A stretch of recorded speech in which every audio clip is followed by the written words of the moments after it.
Welcome, friends, to Breakfast in the Ruins, a Michael Moorcock flavoured podcast.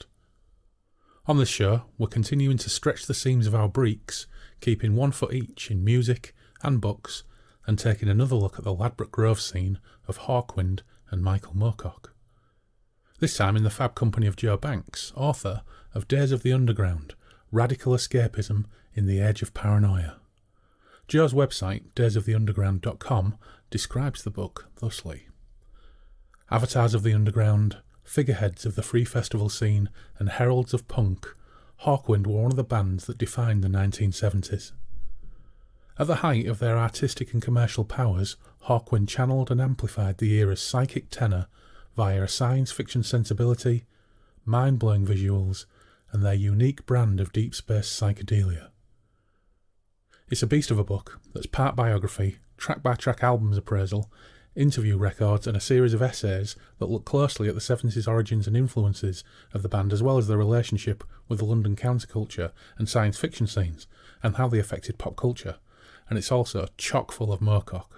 So, sit back, spark up a bong, and join us in Derry and Toms as we look at Moorcock, Hawkwind, and some other bits and bobs along the way.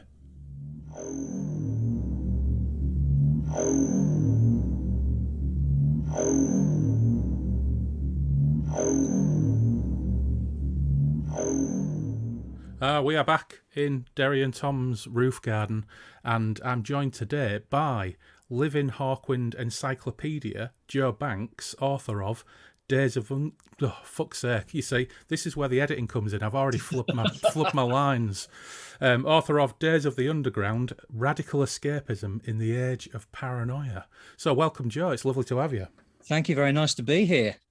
Normally, when we kick off one of these shows, we tend to start off with, what was your introduction to Moorcock? Because it's a Moorcock-flavoured podcast. Sure. Mm-hmm. But of course, what we've found as we've gone along, and I think this is our 31st show now, is that we tend to find that there's like a Venn diagram where people discover Moorcock, and one of those circles and entries is Moorcock himself, another one is Hawkwind, and then you get other like little circles, like weirdly, while some people discover Moorcock through Hawkwind and some people discover Hawkwind through Moorcock, you get some people discovering Moorcock through Blue Oyster Cult or other strange gateways into things. Or, much like myself, I discovered Moorcock through my granddad giving me loads of old books and then discovered Hawkwind somewhere along the way. Where do you fit into that Venn diagram?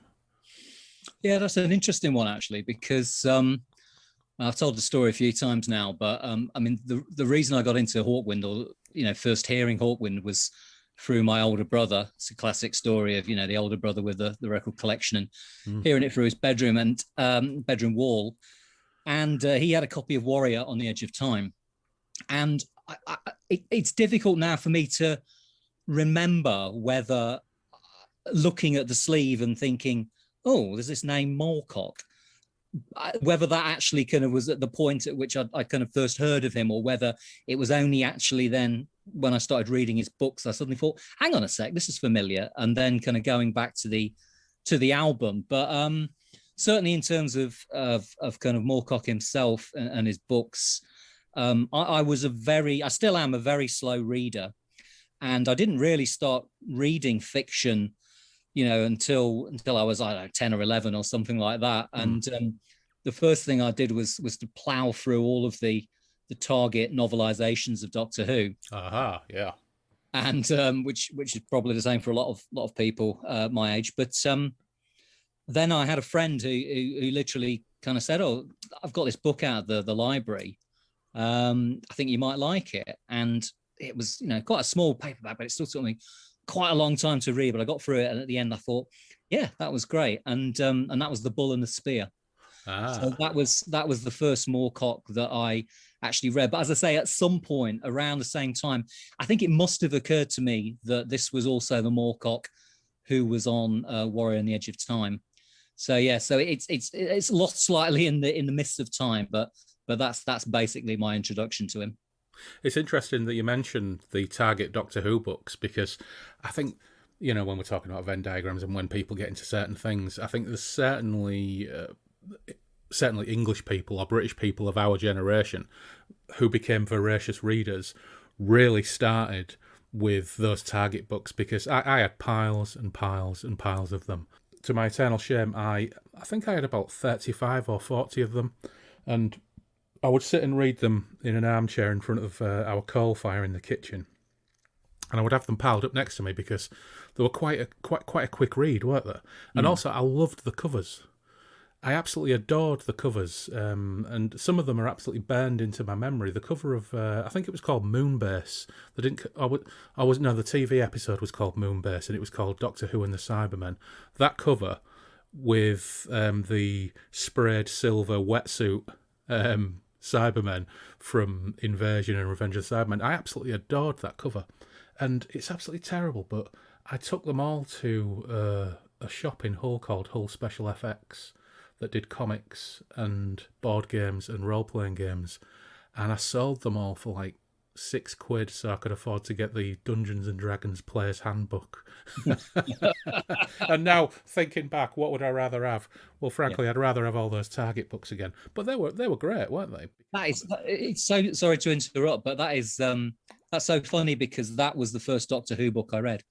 The Doctor Who and the Cybermen, and you're like Patrick Troughton, and even that, and that's actually not the right type of Cyberman for that. Yeah, that's right. Yeah. So, but like you say, it's kind of the classic look with the zip and everything.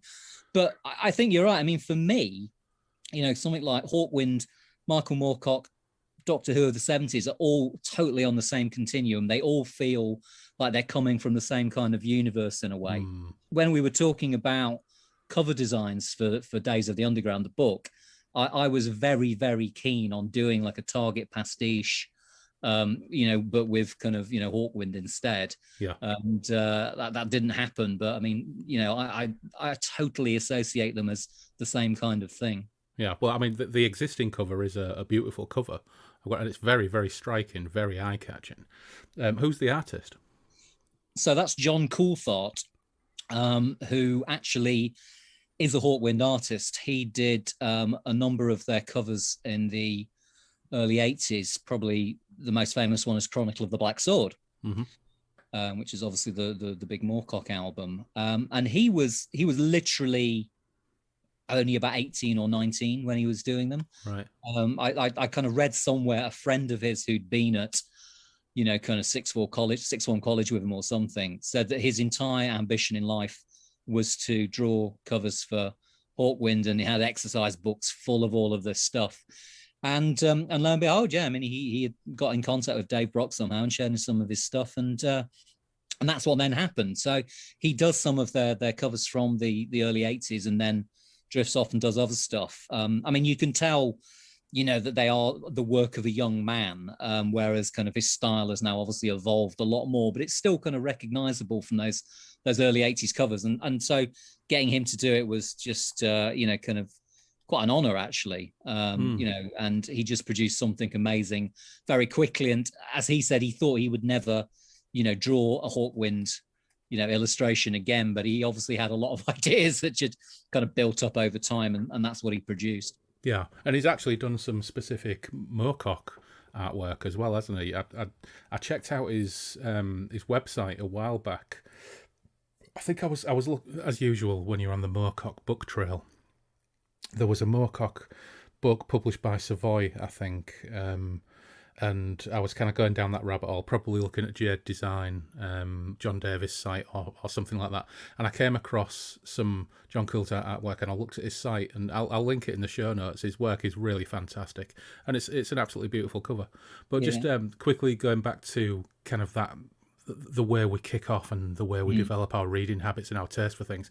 You said that kind of 70s Doctor Who and Hawkwind and Moorcock all kind of exist and are all of a space, and it's absolutely true, isn't it? Because of course pre-internet days and before you could just access the entire Doctor Who library, the entire original Doctor Who library on, I don't know, initially VHS or then DVD, and now it's all on BritBox, which renders all of my Doctor Who DVD collection completely redundant, which is really annoying. But it's all there on BritBox. And so having Doctor Who and the Cybermen and that wonderful image of the Cyberman, but also the black and white head and shoulders of Patrick Troughton behind it, it was my only touch point with any doctor prior to Tom Baker. Because Tom Baker was my doctor. I think my very, very earliest memory of television is a spider on Sarah Jane Smith's back, which I know now is Planet of the Spiders with John Pertwee, but it's the most vivid early memory I've got of an image of television. And you can access all this stuff now, but it was a real touch point, and it almost it went to that sense as a kid that you were accessing something mysterious and almost secret, because it was locked away in the mists of time on television, but this was a route into that kind of thing. And I think that's what gave me a flavour of what was possible with things like with fiction, because of course there are as many Michael Moorcock books as there are Target books. So I've often kind of talked about how getting into Moorcock leads you down a rabbit hole, like a Pokemon-style hunt for all 90 or 100 volumes, and you start with the Bull and the Spear, and of course, that's the second Corum sequence. So straight away, there's the element of mystery. Well, hang on, there's some stuff gone before here. How do I track it down? How do I find it out? But yeah, I've never really thought about it before until you mentioned that. But Target books were my first pull at that, at tracking them all down and getting hold of them all. Yeah, I think that's right, and because you get the books and you would have a list in the front of what had gone before and other books had been written, and you get that for Moorcock, and obviously you get it for the Doctor Who books. And you're right, this idea of accessing the universe, and also that it was not possible to see these old shows. The books was the only artifact, if you like, that you had. I mean, this is before Doctor Who Weekly as well, and in a way, there's a real parallel there with kind of music, in the way that, as you say, now everything is accessible. But in the 1970s, albums were deleted often, within a few years. And it was very easy to, there might be a group and they had a couple of albums that you could find in the record shop, but you were aware that they had this other catalogue, but it just wasn't available anywhere. Now, Hawkwind actually, I think all of their stuff actually pretty much stayed on catalogue. So that wasn't an issue for them. But I remember, after I'd stopped being obsessed with Doctor Who and such, like, moving on to music, then really starting to get into certain groups like, I don't know, something like Van de Graaff Generator or something like that, and just not being able to access all of their catalogue. And then that draws you into the whole universe of record fairs, which is, again, this, kind of, and I suppose there's a parallel there for you with, the private universe of Dungeons and Dragons. I mean, I never got into that, but it's the same. It's these kind of subcultures running in parallel with each other, which is fascinating in a way, and something which, doesn't seem to exist these days, or it does exist, but it's the sheer accessibility of it these days, which I think people of a certain age find a bit disorientating. And it's like, well, how do you find your space in this? Because like you say, you can sit there, of a night and spend 6 hours kind of going down a rabbit hole, and and by morning you're an expert in this subject, the kind of thing that it would have taken you years to build up that kind of knowledge before, when you're having to do it on your own. Yeah, absolutely. And in a way, there is something wonderful about being able to access all of these things again, but there's also something mildly disappointing. yeah, absolutely. Back in the day, me and my mate Stu, we became obsessed with an album called Elastic Rock by a band called Nucleus. We were absolutely obsessed by it, and we listened to it like for months and months and months. And we could never get hold of anything else by Nucleus. We never knew anything about them. We'd never heard of them. It's just something I came across in a second-hand record shop in Hull, the Golden Oldie record store. And I bought it because it was called Elastic Rock, and I thought it was an interesting title, and it was an interesting cover. And it was really, really fantastic, jazz-infused, prog, and really, really great groove. And then just a couple of years ago, I was on Spotify, of all things, and notwithstanding the fact that Spotify, it isn't that great for musicians, but Spotify is something I use from time to time, and I found out that there are like half a dozen Nucleus albums on there, and there's a little biography. I was like, oh, fantastic.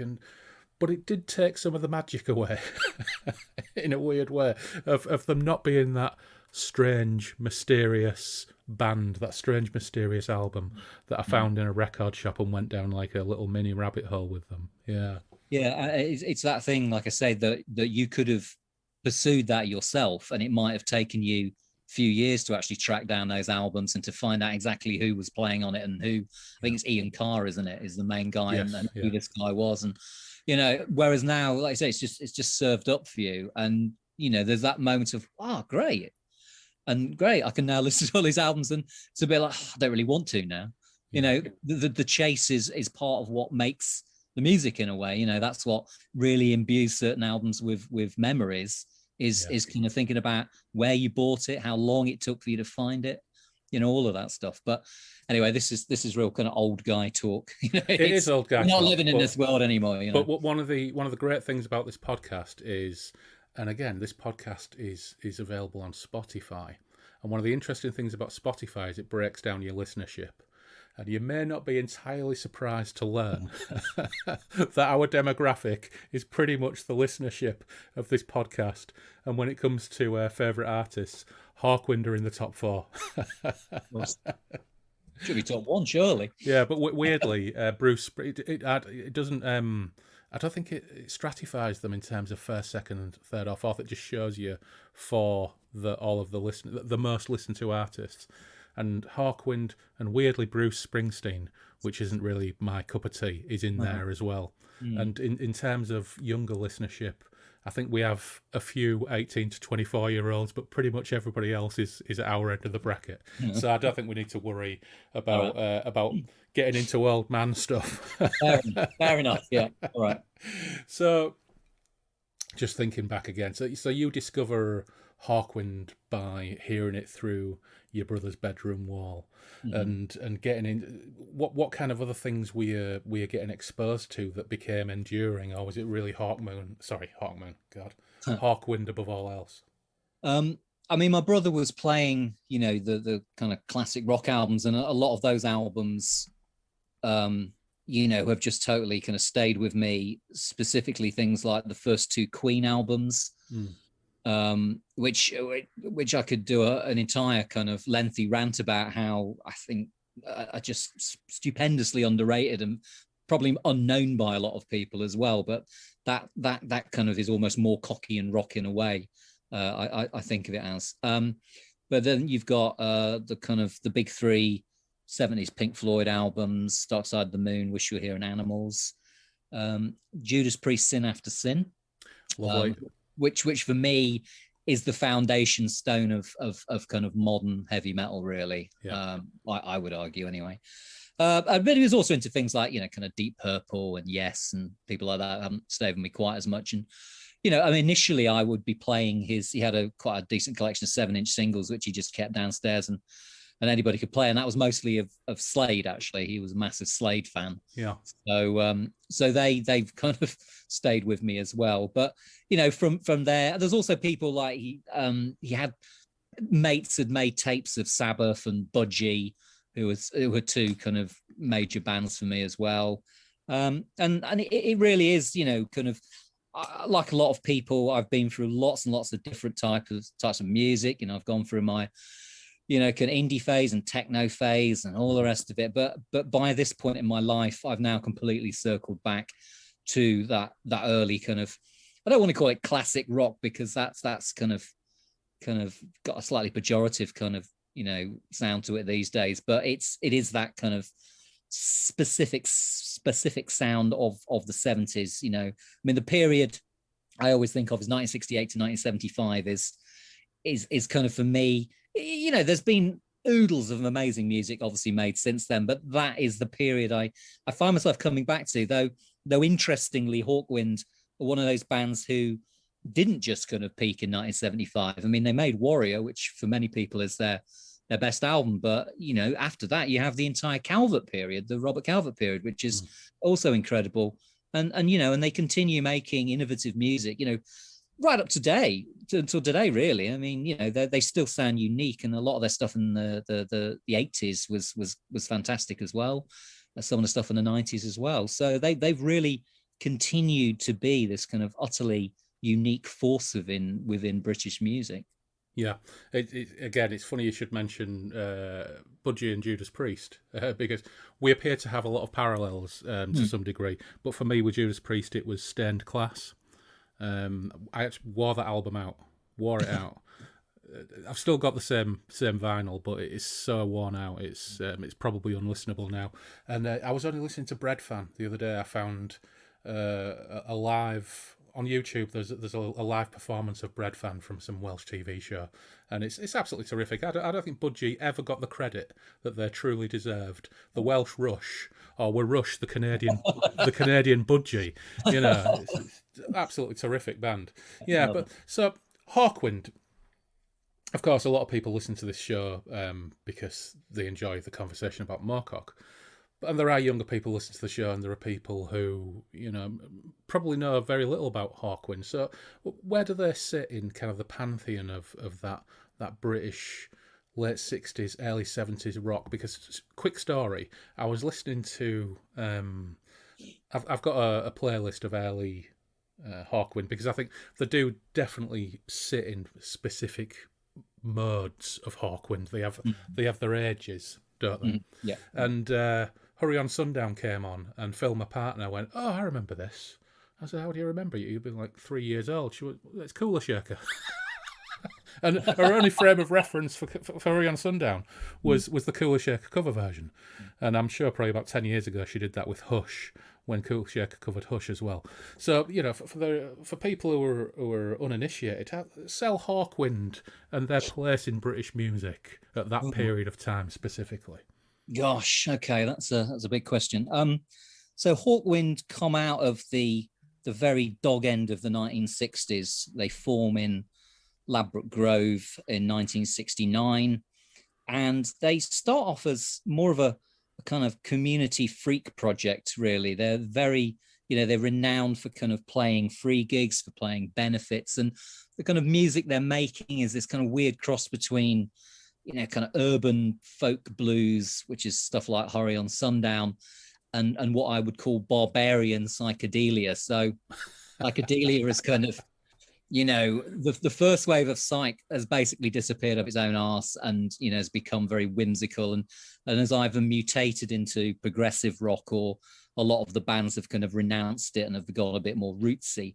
But Hawkwind kind of really take the dying embers of British psychedelia and kind of really warm it up again, if you like, but in a slightly different direction.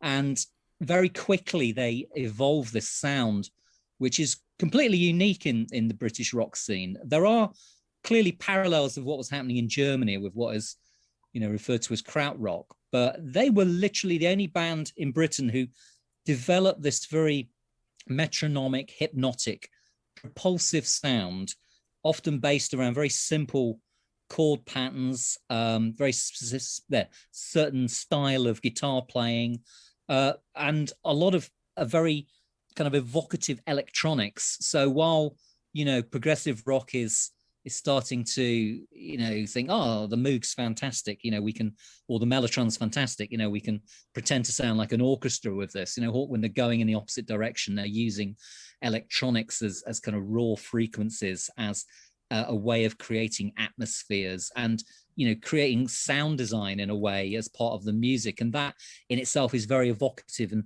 one of the key elements for them starting to become referred to as a space rock band, a science fiction rock band, because their music actually sounds like a kind of, to me anyway, like an aural equivalent of science fiction. It's got that kind of vibe to it.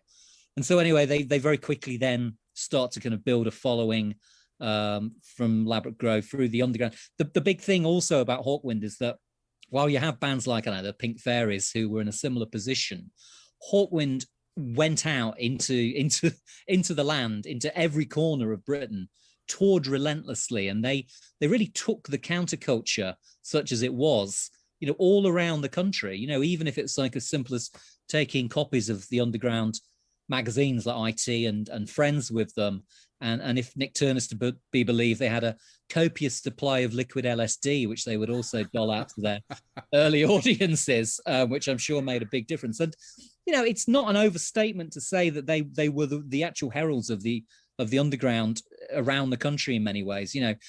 The media, of course, had kind of written off psychedelia. They'd written off the counterculture at this point as a failed experiment, and they were all bowing down at the feet of people like Yes and Led Zeppelin. But Hawkwind, were not on message and were still very much, pushing this whole countercultural idea. So, yeah, I mean, where they fit in British music is they're kind of unique. They're not a progressive rock band. They're not a hard rock band. They have their own niche, and that kind of metronomic sound is comparable to, maybe some very early Can stuff. Certainly people like Noi, bit of Amondul too. But there's nobody at all doing this kind of thing in Britain. And really what makes them, such an amazing band for me is that if they'd have just done that music on its own, they would have been, it's great music. But the way they then combine it with science fiction, with kind of Moorcock's input particularly, the way that they become the ultimate science fiction band at the same time as producing this incredible music, the two go together. And that's why, to me, they're such a special band, and really still to this day, undervalued in terms of the cultural impact they had in Britain and its various kind of youth subcultures in the 1970s. Yeah, that's one of the really interesting and frustrating things as well about them, isn't it? Is in the same way that perhaps critics, even to this day, are quite sneery of things like science fiction and fantasy, and that's, I think, something Moorcock put up with a lot in his career in the 60s and 70s.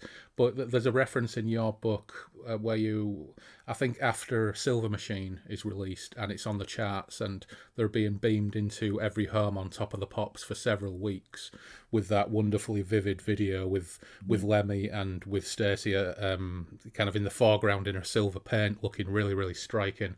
And you refer to a review where Melody Maker said they're the joke band that made it.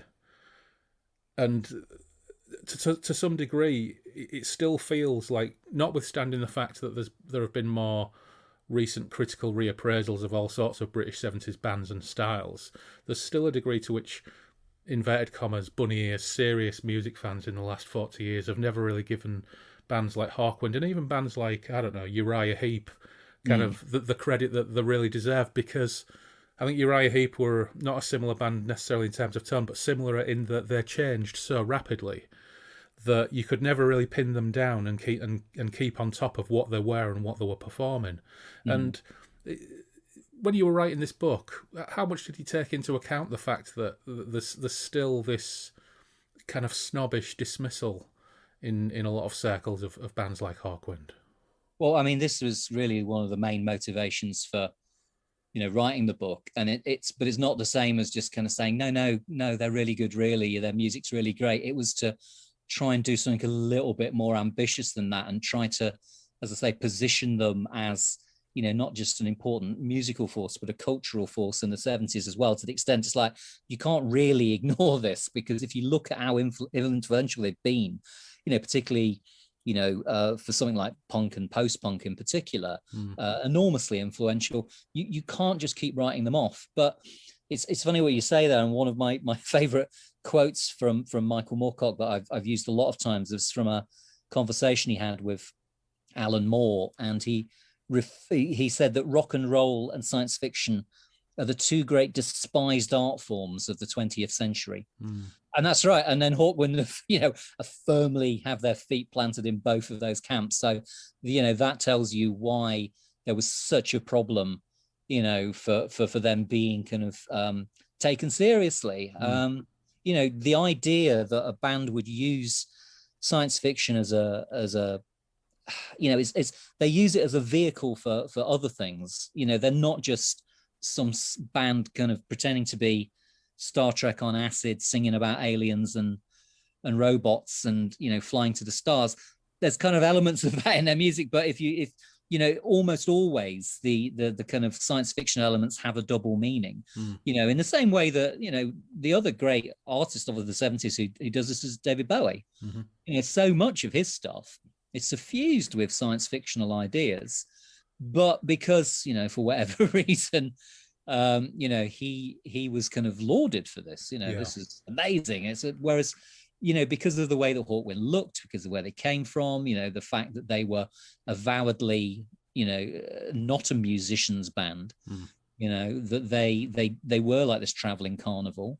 they were, even things which remain a little unsaid. The fact that they were more of a working class band than, the progressive groups. They were older than a lot of these guys as well.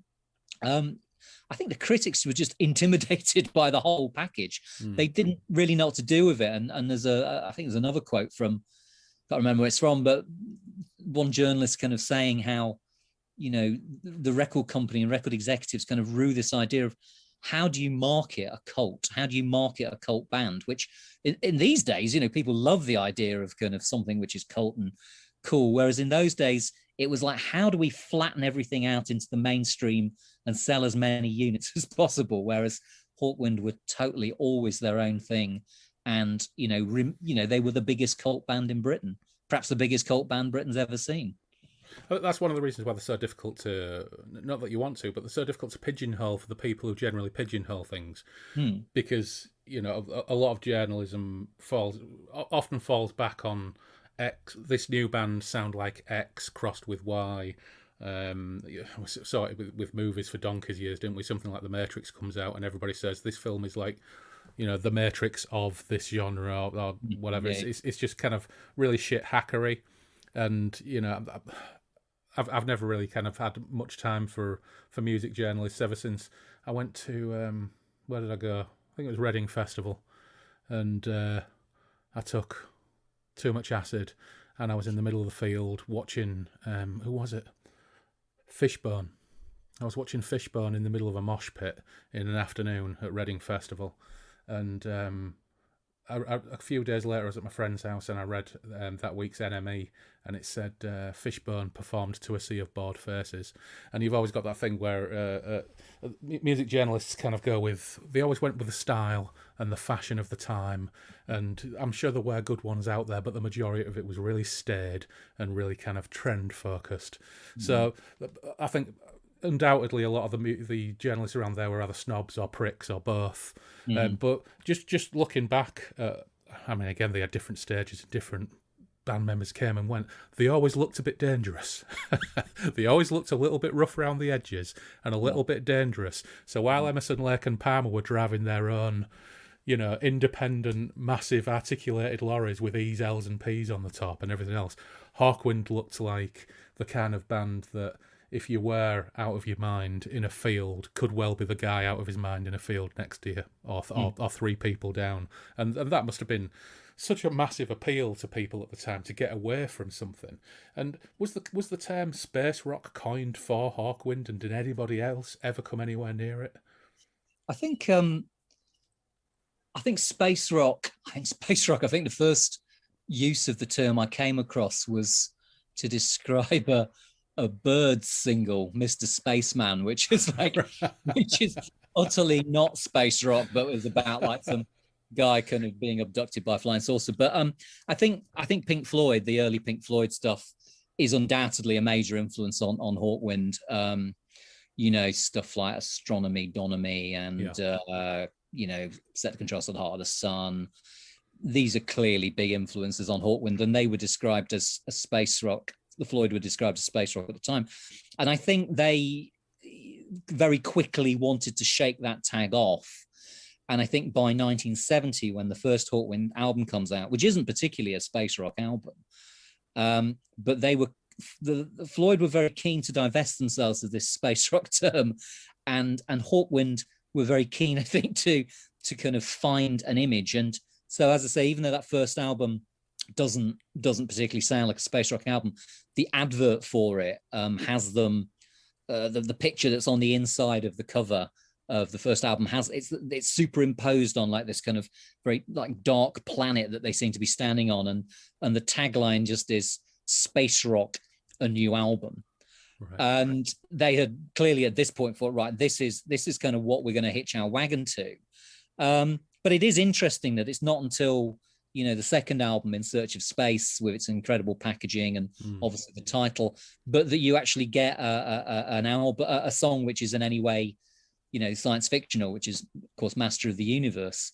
But by this point, they've fallen in with Moorcock and even more so with Robert Calvert, who these are two figures who are kind of entwined in their history, if you like. So it's at this point that they really do become a space rock band, but also you've got like the opening track, You Shouldn't Do That, 15 minutes of, metronomic trance rock.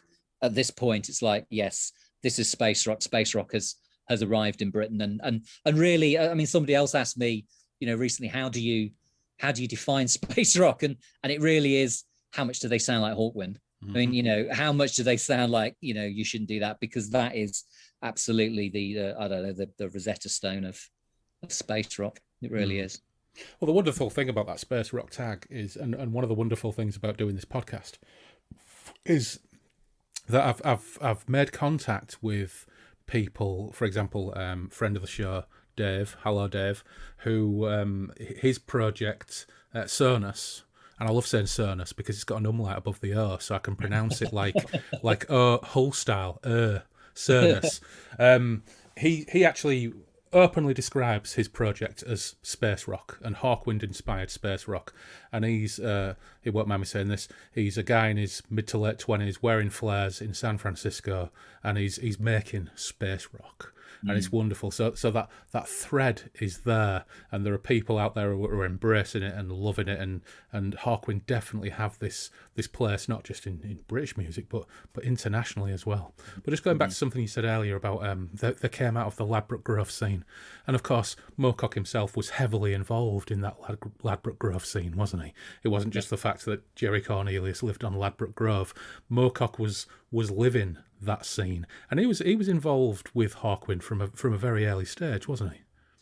Yeah, I actually just read something today, some quote from Moorcock saying that, living in Ladbroke Grove, I mean, you couldn't move for rock and roll bands. I mean, they were everywhere. But he becomes aware of Hawkwind through Robert Calvert, who is kind of becomes Hawkwind's kind of space poet, if you like. So Robert Calvert was writing for one of the underground magazines that was based out of Ladbroke Grove called Friends, with a Z. And I think he interviewed Michael Moorcock and obviously got chatting to him. And, it was a very small place. They probably kept on seeing each other in the same cafes. And at one point he says, you should come along and see this band that I've started performing with. Or I think he may not have even started performing with them at the time, but he was friends with Nick Turner, and it was Nick, and he said, come and see my mate's band. And so that's about kind of mid 1971 when Moorcock becomes involved with them. And, they're very, they're really kind of chuffed by this, because they, even then he was, the guy that everybody was reading, particularly all of the Eternal Champion novels. I think Brock and Turner are big fans of those. And, they were saying, oh, do you fancy doing something with us? And, he was very happy to do that. Although at the same time, he didn't want to step on Bob Calvert's toes, because Calvert had started, doing poems with Hawkwind, and he didn't want to kind of move into that space. But the thing about Calvert was that he was in and out of various mental institutions, and so there was at one stage when he had been possibly sectioned or had gone himself, and Moorcock kind of stood in for him, as it were. And I think the very first thing he does with them is Sonic Attack, which is, this absolutely, a big track in the Hawkwind catalogue. He also performs with them. They do a series of gigs under the concrete arches of the Westway. And the Westway is I think it's the raised part of the M4 that goes literally through, Ladbroke Grove, and would have been quite a new development at the time in 1971. And so various bands, including Hawkwind, started playing gigs under the arches, and Moorcock famously performed with them there. But I mean, he was also, I think there used to be like a secondhand book market under the arches, and Moorcock was, more often than not, he was on the stall there, selling books to raise money for New Worlds. He was totally, in that environment. He was a total part of the culture. Yeah, he had a hand in so much, didn't he? And kind of the promotion, not just of the New World authors, but also that kind of nurturing part of his role in so many different ways is one of the big appeals about him, and how, you know, I think he's described as Alan Moore described him as a huge bear of a man, didn't he? I mean, it's how he, you know, that's his big thing. I mean, he takes over, you know, the editorship of New Worlds in '63, and he clearly has a very specific program in mind, and he needs to gather people around him. He needs to find like-minded people. And so, you know, he is obviously, as an editor, that's part of your role, is to be nurturing. And he was clearly very open to things. You know, he loved the idea of collaborating with somebody like Hawkwind. He loved Hawkwind, you know, because they weren't like any other bands. He famously describes them as barbarians of electronics. Yeah. You know, or you know, this band that had been on a kind of generation ship for 1,000 years and suddenly emerged blinking into the daylight and had all gone mad. Yeah. You know, and he projected very much onto them. And when I spoke to him, or rather, I had a big long email exchange with him, and I said to him, you know, in some ways, did you feel like you had invented Hawkwind? You know, because there was such a Moorcockian creation in a way. And he said, you know, I have to say yes. Yeah. And it was almost as though he had met, like, you know, somebody in his own novel. You know, he had come across them and suddenly they become real. And that, you know, you see that again and again in a lot of Moorcock novels, the way that he injects himself in a way into the story. And it's the idea that, you know, he's not kind of writing these stories. It's more like he's encountering them and kind of, you know, writing them down. You know, they're not works of fiction. He's all about creating, you know, a multiverse. You know, obviously that's his thing. Yeah, and he works that backwards as well, doesn't he, by having them present at some of Jerry Cornelius's 6-week-long parties at Ladbroke Grove when Jerry's particularly depressed after some encounter with Una Person or something like that.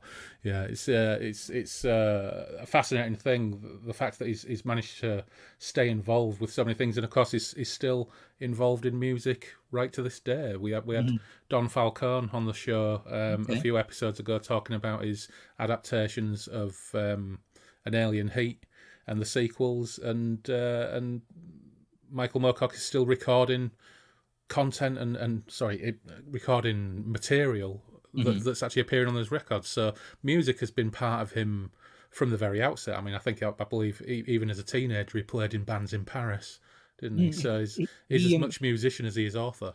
Yeah, he started off, I mean, that was his thing, that, you know, he used to, you know, do the kind of Woody Guthrie impersonations in kind of coffee bars in Soho in the late 50s. Yeah. You know, that's, as you say, that's in a way how he started off. And you know, he often said that, you know, if it wasn't for this or that, he might have gone in that direction.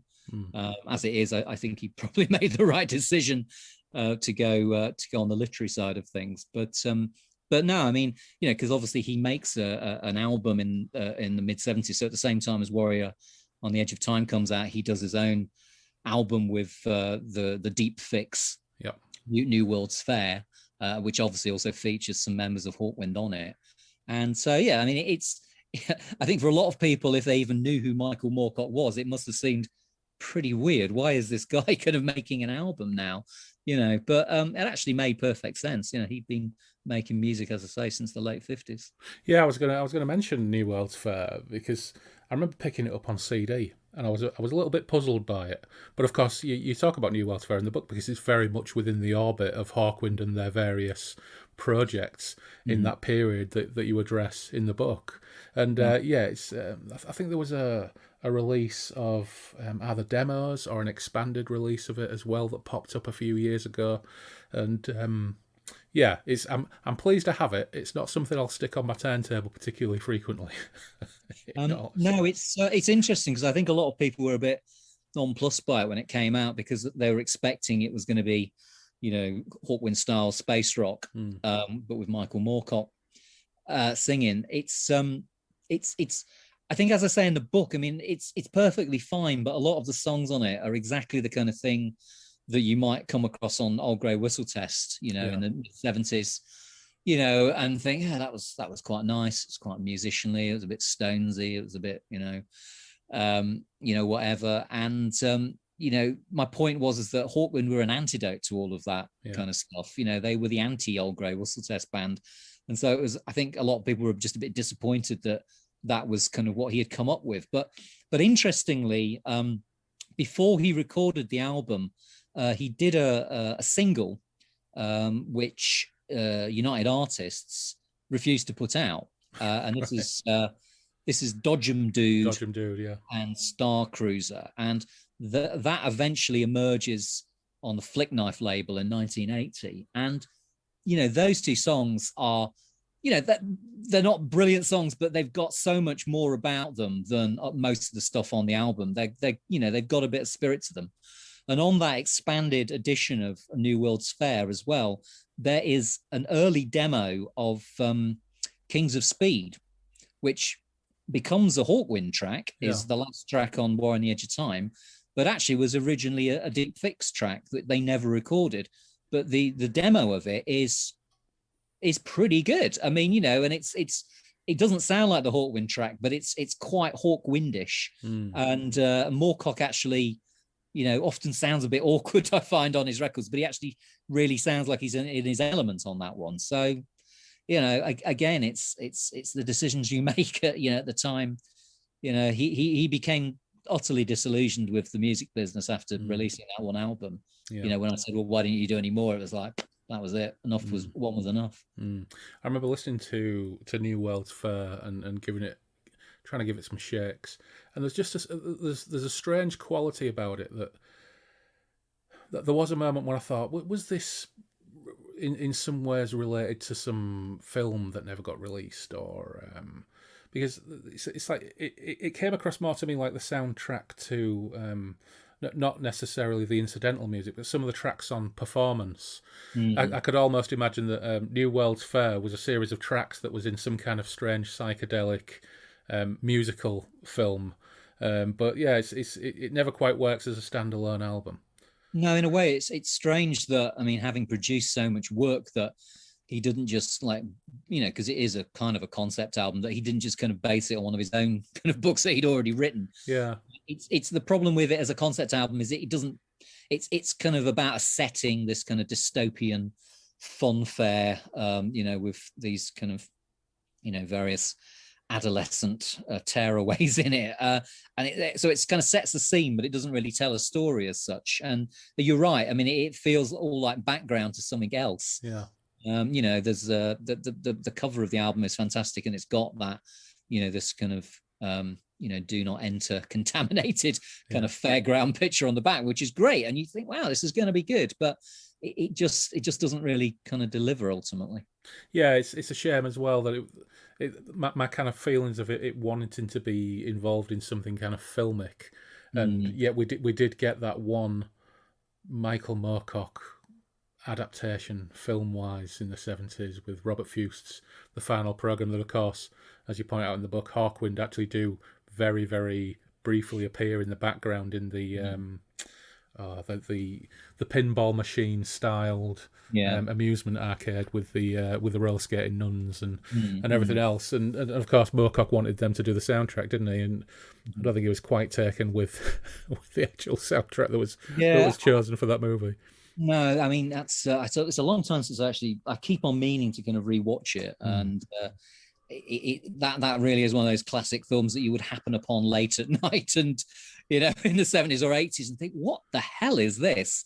Because it's so overweeningly camp in places. It's kind of hard to watch, but visually it's clearly kind of amazing in many ways. But such a missed opportunity. But I mean, I don't think Hawkwind would have been much good as a soundtrack band at that point in their career. Maybe later, but I mean, Moorcock I think pretty much wrote that film off. He was very disappointed in it. I could understand why, but I actually have a deep love for that movie because I think for everything it gets wrong, it gets something right. I think John Finch is pretty good as Jerry Cornelius. I forget the actor's name, but the guy who plays Frank is absolutely perfect. Jenny Runeker's great as Miss Bruner. It's a little bit cheap in places, and the end is fucking terrible. the end is really, really bad.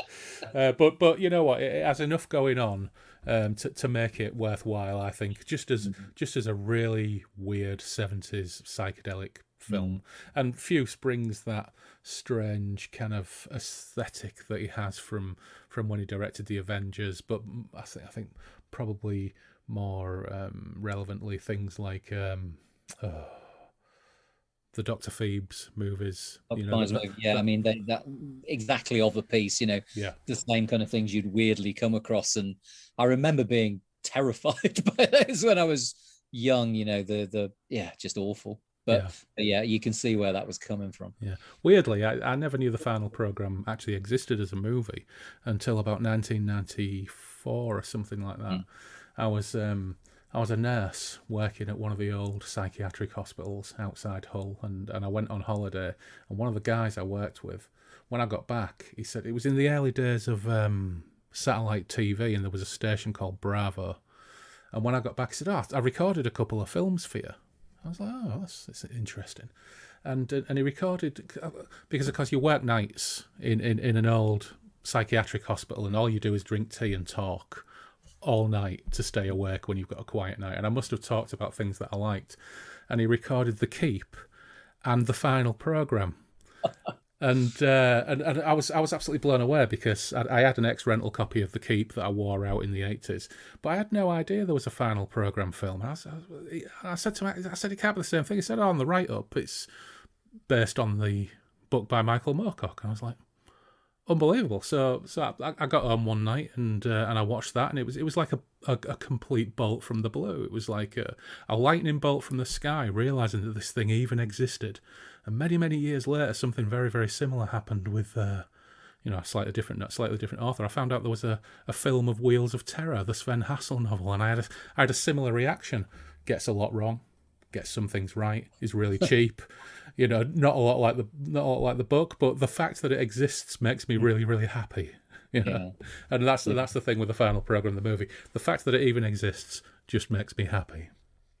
It's odd though, isn't it, where there hasn't been more Moorcock, kind of on film and on TV. I mean, obviously, there's endless rumours about Elric films and series, and the BBC supposedly are working on a Hawkwind series. I'm not on Facebook, but one of the guys who follows the podcast is on Facebook, and apparently Michael had said on because he visits the Moorcock fan page, he said that he's read the script and it's a great script, and it's proceeding, but not so good news on the Elric thing. It's just not getting picked up, and I think now that the Witcher TV show has happened, I think that's put another nail in its coffin, probably, which is a real shame. And in some ways it's a shame, and in some ways it's probably a good thing, because I just can't help but think that just completely fuck it up. So, what I'd actually love to see is an Oswald Bastable. Yeah, absolutely. Series.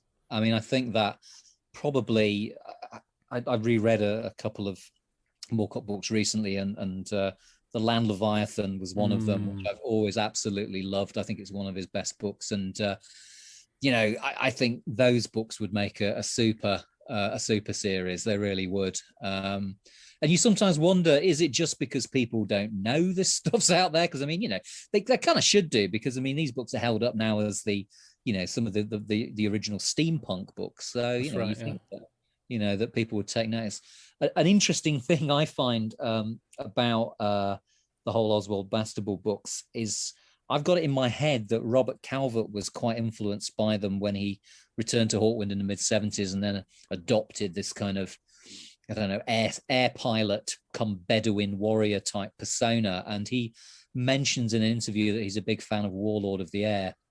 And I've kind of got it in my head that he took some kind of influence from those books for the persona he adopted on stage with Hawkwind. I have no proof for this whatsoever, but again, it's one of these things where it feels like it's all in the same universe to me. Kind of Calvert strutting around on stage with a bandana around his head, flying goggles, pair of sabers in his hands. That to me fits totally into that universe. It would be a weird coincidence, wouldn't it? Mm-hmm. It would be a very weird coincidence if there wasn't some kind of connection there. But yeah, you're absolutely right. I think Steampunk is a thing now, isn't it? You know, it's a big thing. It's really, really popular. The whole steampunk aesthetic is shot through a lot of the sci-fi that we see on TV now. I think Shadow and Bone on Netflix is very, very steampunk. And there was a film came out a couple of years ago with Hugo Weaving that was about London kind of on wheels chasing down other cities, which actually is pulled straight from Revenge of the Rose in many ways. Another example of Moorcock's influence kind of being shot through everything. So that kind of marketplace is there. It exists, and I would love somebody to pick up the Bastable books and make a run at them. But I suppose even amongst a lot of people, a lot of fantasy people who really like, you know, Elric for the most part, because Elric is the most enduring imagery of all of Moorcock's work. It doesn't seem to have the brand recognition that things like Elric have. But to be honest, I wouldn't have said Hawkmoon did either, and they're working on a Hawkmoon series, so who knows? I mean, I adore Warlord of the Air because it was one of the first two Moorcock books that my granddad gave me back in the early 80s, the original Ace Pocket Books edition of Warlord of the Air, and I absolutely adore it. I read it again every couple of years, even when I went through my massive barren period of not reading any Moorcock for the thick end of 20 years. No matter the time streams, those three books were never too far away from me because I just think they're absolutely wonderful. Absolutely wonderful. Yeah. But getting back to your book. So you took a really interesting approach with the book. It's not a strict biography. You've taken a very specific approach where you look at snatches of time and talk through what they kind of achieved and what they went through that specific period. Then you do tag by tag breakdowns of the albums, and there are also some really interesting kind of essays about things around Hawkwind and things around their influences. Why did you come up with that approach? What was it about that appealed to you? I think when I originally set out to do the book, it was those essays that I had in mind. It was kind of going to take a completely thematic approach to Hawkwind and say, okay, let's talk about Hawkwind in connection with psychedelia. Let's talk about it in connection with science fiction, with, you know, the kind of the apocalyptic culture of the 70s, blah, blah, blah. And then, but at the same time, I thought, the thing that really bugs me about music biographies is that often they don't really talk very much about the music. You know, they're albums are kind of dispensed within a page. And it's like, this is actually why people get into bands, really. You know, it's the music. So you've got to, you know, when people say, it's very difficult to write about music. And it is difficult, but it's not impossible. You know, and to me, that often just kind of smacks of laziness and, you know, not really wanting to kind of do the work. And so anyway, so I wanted to write at length on the music. So then I was like, okay, so I'm going to do like things on each of the albums.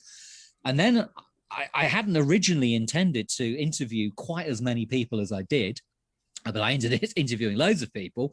And I was thinking, well, I can't just kind of throw in a few quotes here and there. You know, I need to use these interviews. And so then you get the interview blocks. And then at some point, it's like, oh, my God's sake. You know, at that point, I then end up kind of writing the traditional or the more traditional kind of chronological biography kind of bits to link it all together, really. And so it evolves in this kind of four-part way, and that's why you've got these kind of four elements in the book. But I think it kind of works, and I think it's not too jarring. You know, as I say in the introduction, you may feel some sideways motion through time, but you know, for the most part, I think it works, and people. And I wanted something in a way that people could just dip in and out of, you know, rather than kind of, you know, starting of let's tell the story of, you know, how Dave Brock came to be Dave Brock, because really I wasn't really interested in that. Not because it's not an interesting story, but because, you know, you've got something like Ian Abrams' Sonic Assassins, which is excellent in that, you know, he does all of that stuff. So that's already been done. So I wasn't interested in doing that. And I was much more interested in just getting to the point of trying to, as I say, position Hawkwind as this really interesting cultural force in 70s music, and also in, you know, British society to a certain extent as well, and particularly how it then links into, you know, subcultures which turn into punk and post-punk and what have you. You know, just the fact that, you know, nobody seemed to kind of realize at the time, it's like, where have all these punks come from? They all come from Hawkwind. They're all Hawkwind fans. You know, it's just that they cut their hair. Yeah. So, and that completely passed, the media by at the time, because they didn't want to kind of write that or admit that. I mean, even came from the same bloody place. I mean, it's not, you don't have to be a detective to kind of work out, who was influencing, the Clash and the Damned and the Sex Pistols in West London. Yeah. And I think it really works because, Thank you. you've got, it keeps it fresh constantly. And I love Sonic Assassins, and we had Ian on about 7 or 8 shows ago, and it's a great book. He was a great guest as well. But I love the fact that it also basically it's listeners' notes as well.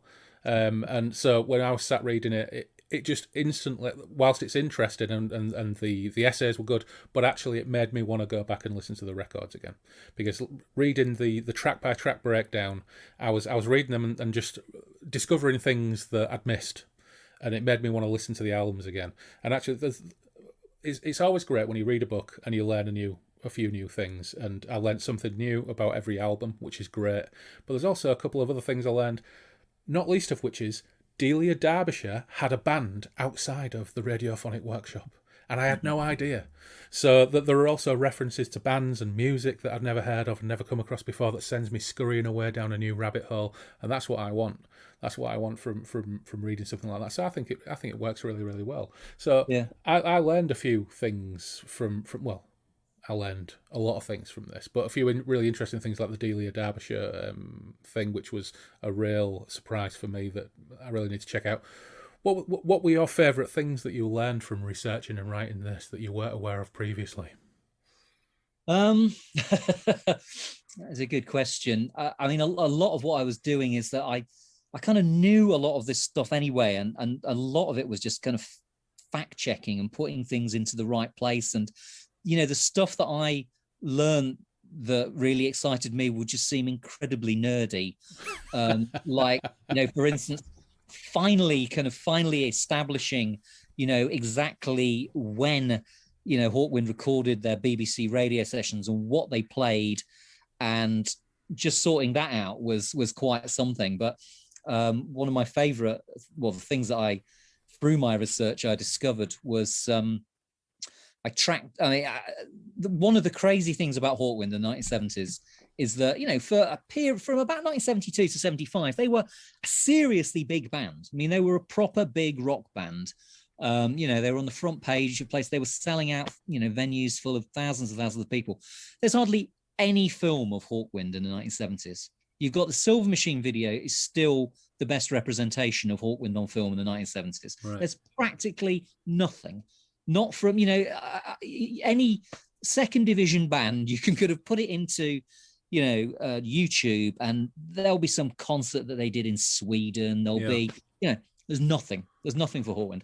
So it was really quite a thrill for me to actually track down some Hawkwind footage, which had been shot at their Wembley pool gig, which is now Wembley Arena, Wembley Empire Pool, in 1973. And I won't go into the story as to how I found it, but the lady who had filmed it was living in Berlin, and I managed to get in contact with her, and she said, "Oh yes, that rings a bell. Actually, rings a bell." And it's one of these things you're thinking, okay, she'll kind of say, "Oh yes," but that was many years ago. And then she emailed me back like 24 hours saying, "Oh, I've just looked in my archive and I've got it." And it's like, oh, what?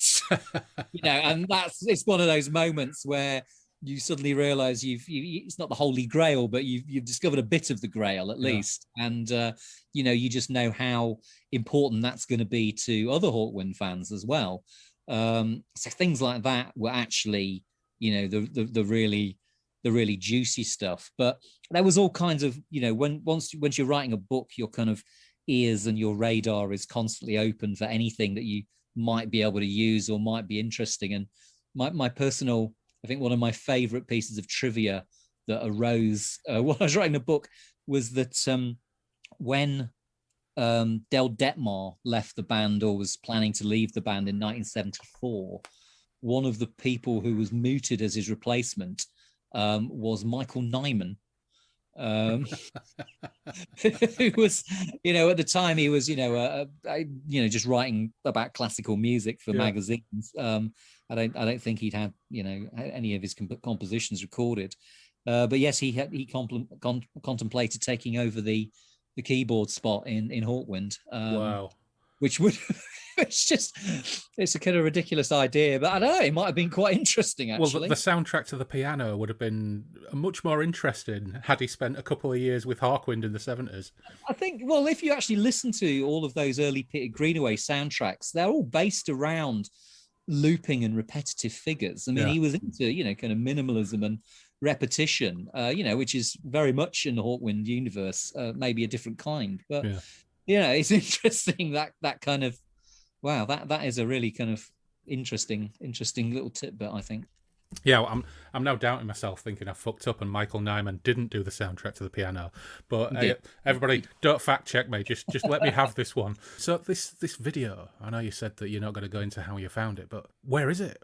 What are you going to do with it? How can people see this? Okay, so at this point, I ended up being a kind of middleman in between Cynthia Beat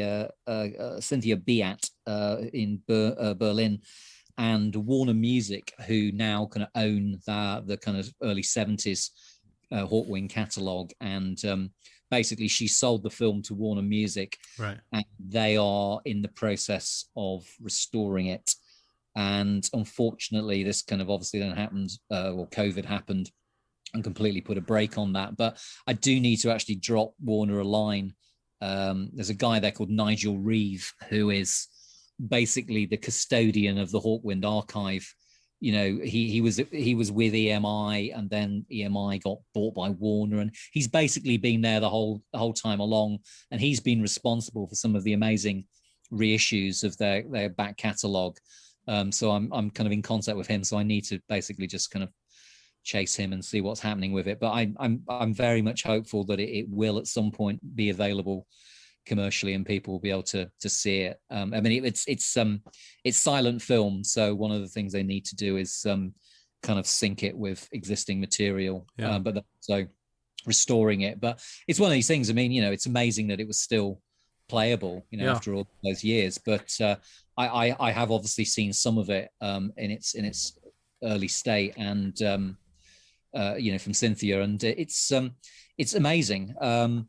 Some of that film had been used previously, a mystery item that emerged when Nigel Reeve was doing a search through their archive. They came across this film for Urban Guerrilla, a promo film for Urban Guerrilla, which had never been broadcast at the time.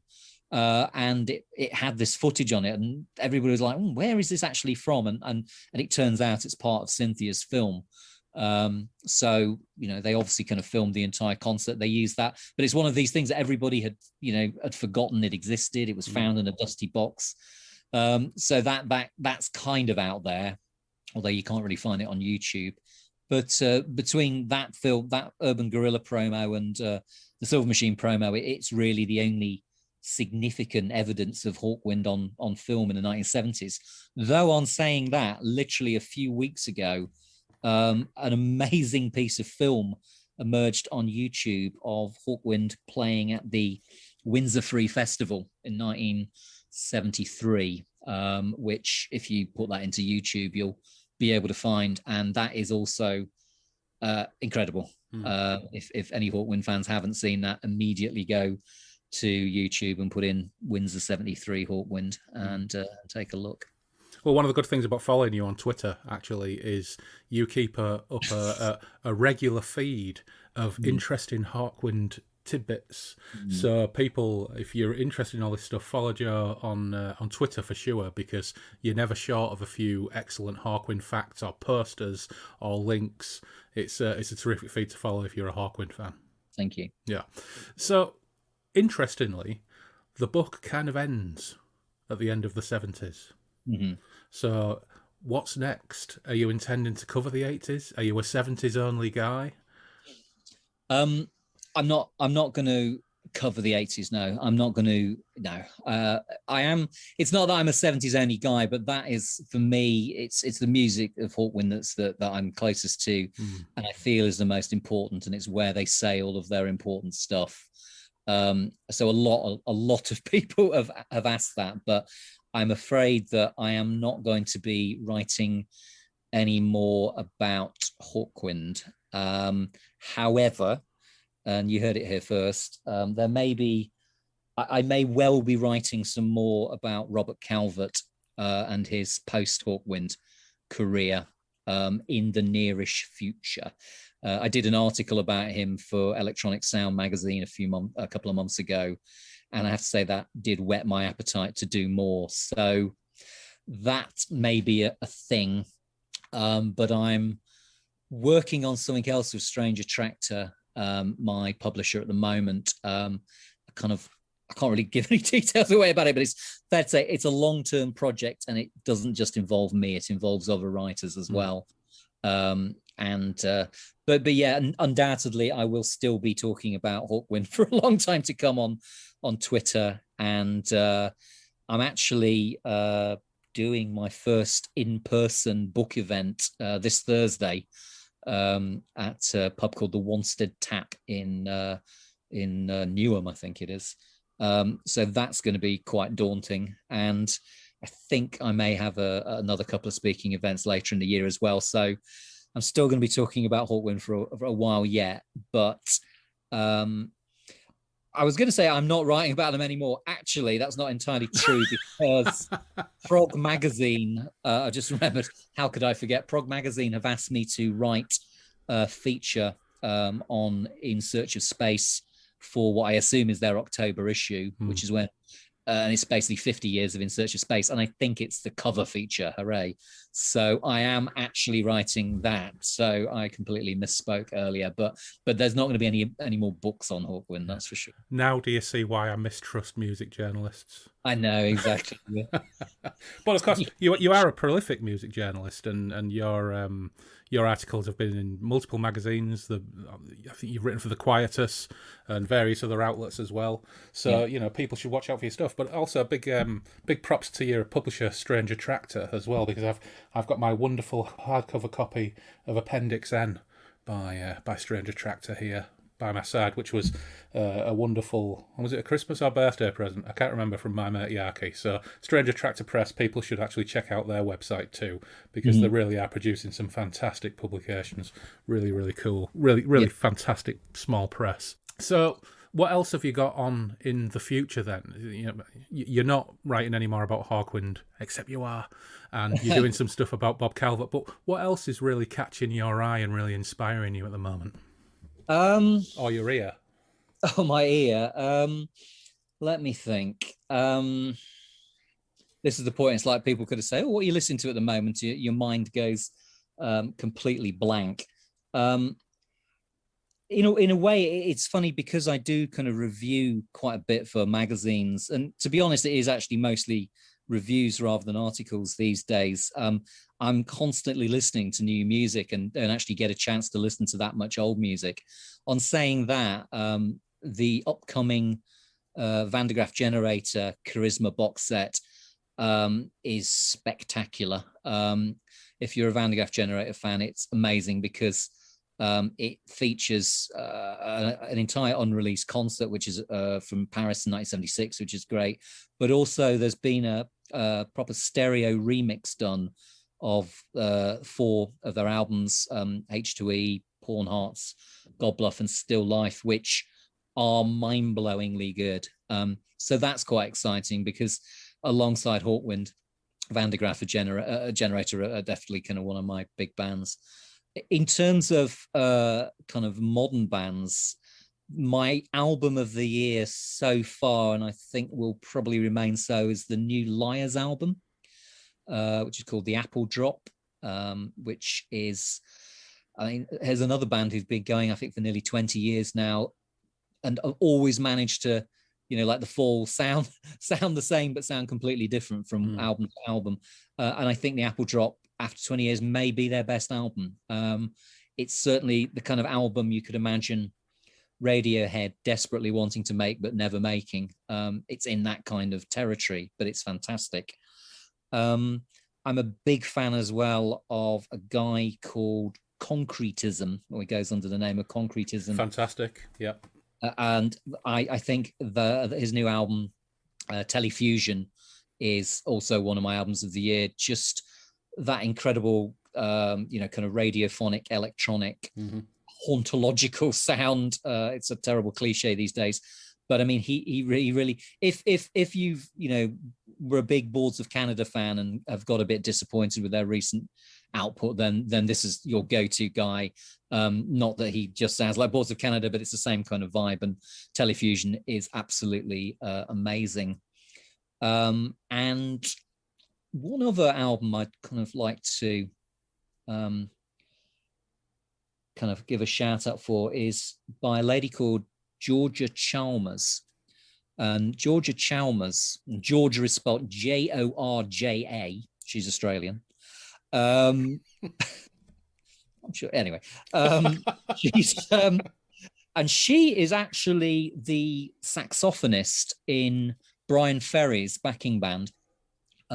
She's very accomplished, but she makes solo albums as well. She's made a couple of solo albums, which are very, very electronic, very much in the kind of Blade Runner, Vangelis, David Lynch, Twin Peaks, electronica type vein. And she sings as well, and obviously plays the sax. And I think her stuff is amazing. From that description, you think, oh yeah, it's another one of those, or those kind of, but really it's incredible. It's called Night Train. I think that's right, Night Train. And that is a fantastic album as well. Just incredible. Yeah. So, I'm constantly coming across, amazing new music.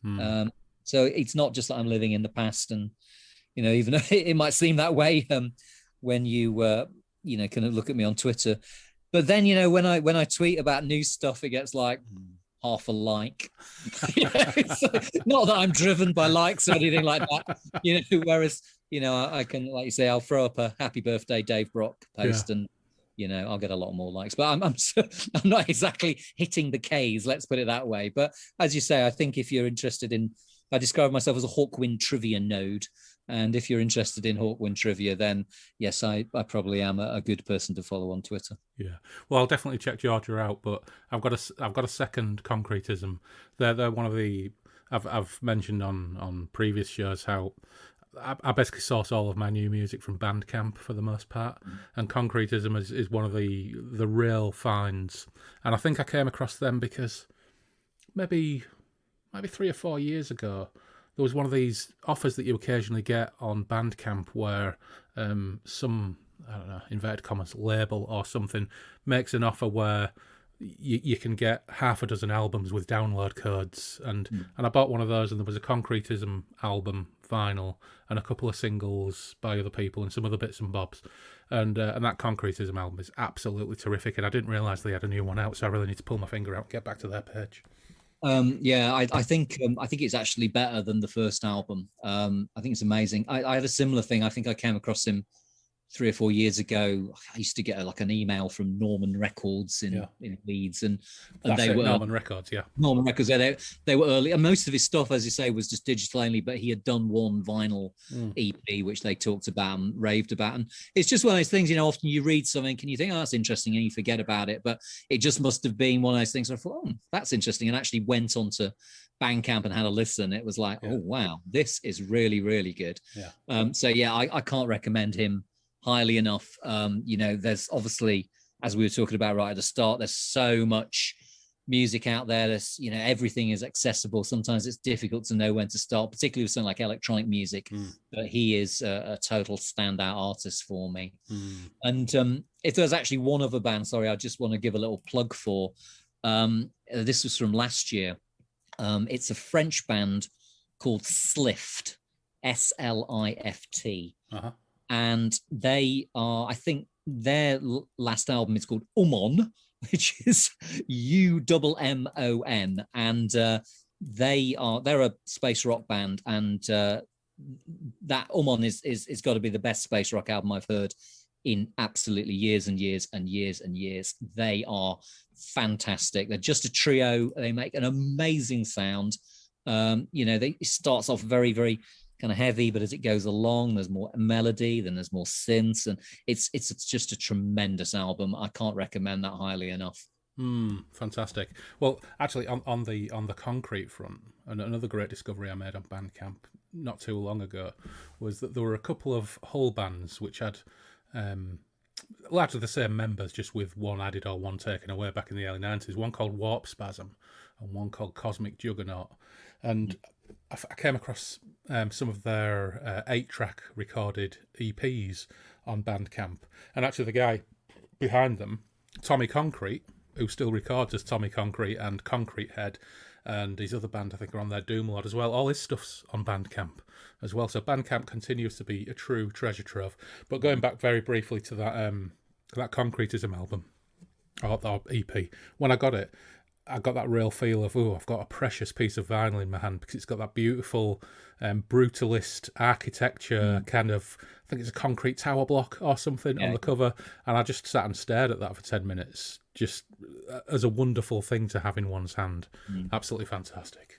Right, is there anything else that you want to talk about? The one thing I would just like to flag up, so we talked about Twitter, but anybody who's read the book or is interested in Hawkwind or is thinking of reading the book, please go to the Days of the Underground website, which is daysoftheunderground.com, because it's, while there's a lot of kind of stuff on there about all of the amazing reviews the book's had, it's not just a promotional device. It's basically an online companion to the book. There's a huge addendum up there, which you can sit down with the book and you can go through all of the extra bits of stuff that I found out, and it's got a few corrections in it as well.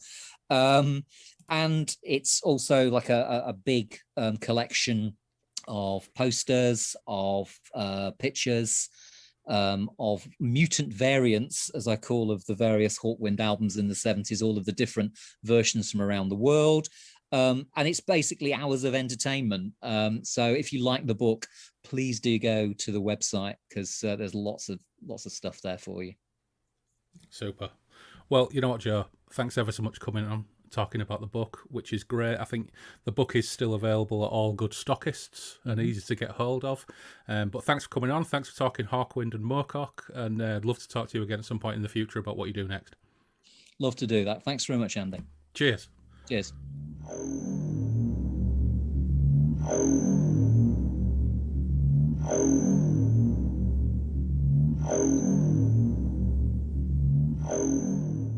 Massive thanks to Joe for coming on the show to talk all things Moorcock and Hawkwind.